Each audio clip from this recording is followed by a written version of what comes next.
Hey there, friends. Guess what I've got for you today? A plant haul. I haven't had one in a long time. Let's take a look and see what I brought home today. Ta-da! Welcome to Harmony Hills Home and Garden. I'm Jenny, and we live and garden in Baltimore, Maryland, Zone 7. And today I have a whole carload full of a plant haul for you. Come with me and let's see what I brought home from the nursery today. It's been a while since I've brought home plants because I started so many from seed this year and I really didn't actually buy. Well, okay, I did buy plants this year, but not as many as I have bought in years past. That's for sure. So here we are in the first week of August, and I'm home from my summer activities. My weeks ahead of me are looking much less intensively busy than they had been in July and June. So it's time for me to start looking at the garden again and assessing spots that were successful or not, what has lived and died, what should I be adding to the garden. So I took some time today and I went to Lauren's Garden Service out in western Howard County, Maryland, and brought some wonderful things home. Lauren's Garden Service is on a small piece of land. I would guess it's about a half an acre or smaller even. And you can see it's really informally set up. They've got a shady area, a sunny area. They've divided the plants up into, shrubs, trees, perennials. They even carry plugs for smaller sized native plants that will spread underground pretty quickly. They have plants I can't find other places, like this little redhead Indian pink. I've never seen that anywhere else. And, they just offer a good selection of plants that you're going to want if you're going for a native garden in your home garden. So these are the plugs that I was talking about. You can get these for $3 or $4 each, and they'll grow pretty rapidly once you put them in. I did get some plugs of some plants earlier this spring here, and they've already spread quite quickly. The other thing that this garden center offers is a nice selection of wire or steel garden ornaments. So different sorts of tutors. There were some cloches. They have spheres. They have plant hangers. They have benches, arbors, trellises. Lots of different metal art here too. Before I knew it, I had found a whole cart's worth and more that I stuffed into the back of my car. So, you know what? Let me unload the car and line things up, and then I'll talk through what I got. This smells so good. Broke one little guy, but I think I might put this in some water and see if I can get it to root.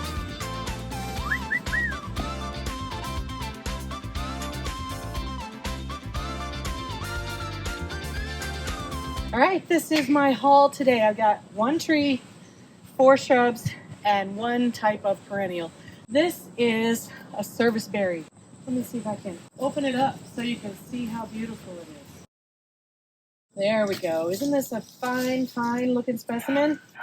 I have been looking for this Serviceberry all season long. This is Autumn Brilliance Serviceberry. My idea for this is that I want it to be a small tree with limbed up limbs that are beautiful, maybe 4 or maybe 5 trunks coming up from the ground, and then all the foliage, the flowers in the spring, the foliage through the summer, the berries that the birds will come and eat, and then the fall foliage, all will be roughly about 4 to 10 feet off the ground. Serviceberries are a wonderful native shrub for your garden if you live in the zones where they're native. They put out beautiful flowers in the spring. They maintain an airy, beautiful canopy of leaves. The flowers, when they're pollinated, will turn into beautiful berries that occur around about June, and they're edible by humans, and they taste good. Lots of people eat serviceberries. They make pies or cobblers or put them in muffins like blueberries, things like that.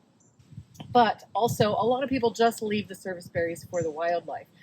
The birds love them. So if you want to keep your serviceberries for you to eat, you might need to find that you need to net your serviceberry trees. I don't know what I'm going to be doing. I'm probably not going to fight the birds for them, but if I can get some clean berries off of them in the spring or in the early summer, maybe I'll try them. But I do not mind if the birds are the ones who benefit from the berries. The Autumn Brilliance variety in the fall puts on the gorgeous fall red foliage. So This is going to be going out in the front of our house, kind of in the corner where our north side shrub border and our front northern side foundation meet, kind of in that corner where that walkway is that the mail carrier uses. So we're going to have to be rearranging some things to accommodate this out there, but that's something that will be on the to-do list in the next couple of weeks. We'll get to that project. August starts our turn toward fall here in Maryland. We're still experiencing hot and humid weather right now, but around mid-August we start to see that loosen up just a little bit. And by the end of August, we certainly are in our cooler days coming into September. So if I don't get this planted in the next 2 weeks, that's okay. I'll keep it well maintained down here. Actually, what I'm going to do is I'm going to move this pot out to the front yard, put it in the area where I want it to be planted, and then I'll just set up the drip irrigation with a ring of emitters around this while it's still in the pot, and then I'll be able to keep it happy water-wise between now and when we get it planted. All right. The next plant I have here is called northern bayberry. It is a tall shrub, mounding shrub, kind of also suckering, so it will spread out into the soil and send up suckers and fill in an area. Northern bayberry are native here in the mid-Atlantic states, in Maryland, and it has beautiful scent to the leaves. It just really smells nice. Nice, kind of a fresh scent. It's hard to describe what the scent is, but it's sort of a cross between lemon and maybe just crisp white sheets, you know, that linen scent that they sell in candles and things. A little bit of a herby smell. It's just a really, really nice native plant. Bayberries are great for the mid-Atlantic area. They're native here. Semi-evergreen, I think. The lady at the nursery told me that some of the leaves will stay on the plant over the winter, but not all of them. So that's something to keep in mind if you're looking for evergreen or deciduous. And the other thing I talked about to her with is about the deer. Would the deer eat this? She said the deer might nibble on it, but with a plant starting out this size, it would be really unexpected for the deer to totally eat it down.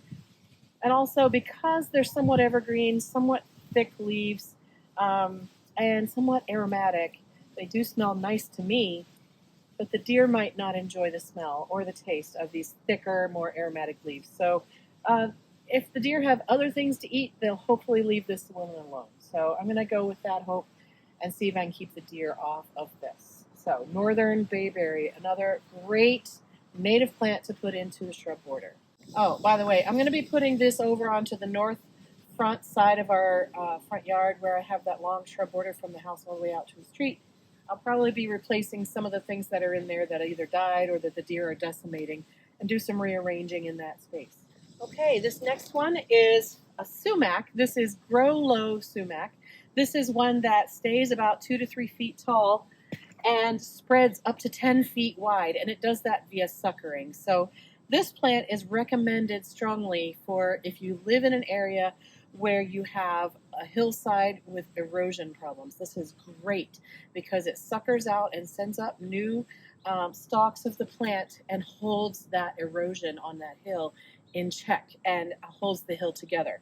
So I'm going to be planting more than one. I only bought one today because they only had one today, but I'm going to be using this grow low sumac over on our south side hill over here, where we're trying to take out some of the invasive plants, but when we take those out, then we've got an erosion problem. So I'm going to be planting this in amongst an area where we currently have Vinca minor on the hillside. Vinca minor is invasive in Maryland. It is beautiful, but it is crowding out some of our native species, and so I'm doing my best to try to get rid of it, but I can't just pull it out on that hillside because then the soil will all just wash away. So what I'm going to do is I'm going to plant these grow low sumacs over there. They will spread out and make a colony of beautiful sumac plants, and then I'll be able to pull that vinca out of there, and the soil will stay once I have these colonized over there. Sumacs in the fall have beautiful fall foliage. I don't know if this sumac plant will put up any sort of a stalk that's got flower heads and seeds on it. I don't know about that. I'm going to be looking that up. The way I'm looking at it right now, the old leaves on it from earlier this spring are shiny, And the new leaves on it are a little bit matte, but I'm hoping that they will shine up as well as they last. It is somewhat deer resistant, so I'm hoping the deer will stay off of it.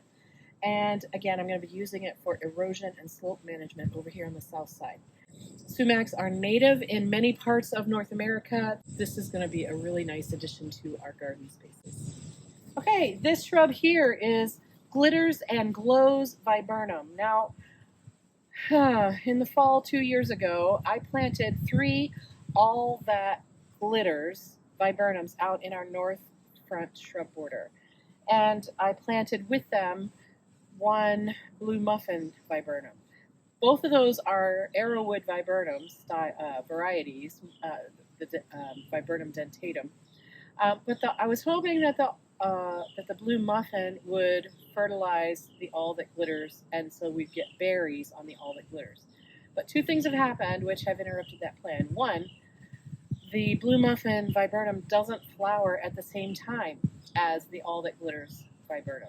So it can't pollinate those plants because the flowers aren't open at the same time.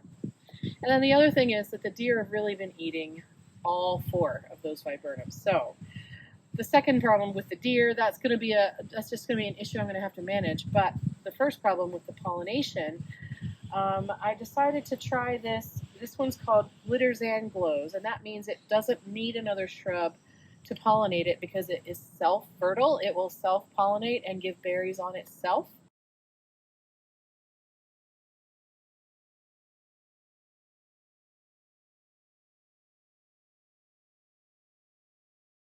Okay, and then I also picked up this. This is a straight species eastern red cedar, and this is a tree. This isn't a shrub. This will grow to be upwards of 60 feet tall and 20 to 30 feet wide.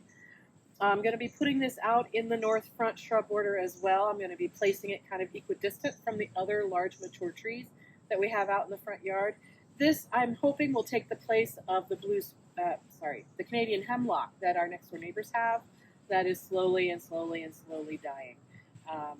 By the time this one gets to be a big, tall, evergreen, full-size mature tree, those hemlocks are going to hopefully be gone by then because they're already starting to die. In fact, there's 3 or 4 of them over there, and one of them is dead. So this will be a replacement tree. That's a method called bridging. When you have a forested area or a tree-filled area, you want to plant young trees or encourage volunteer young trees to replace the old ones that are either diseased and dying or have just outlived themselves. And that way you always have a tree canopy under development.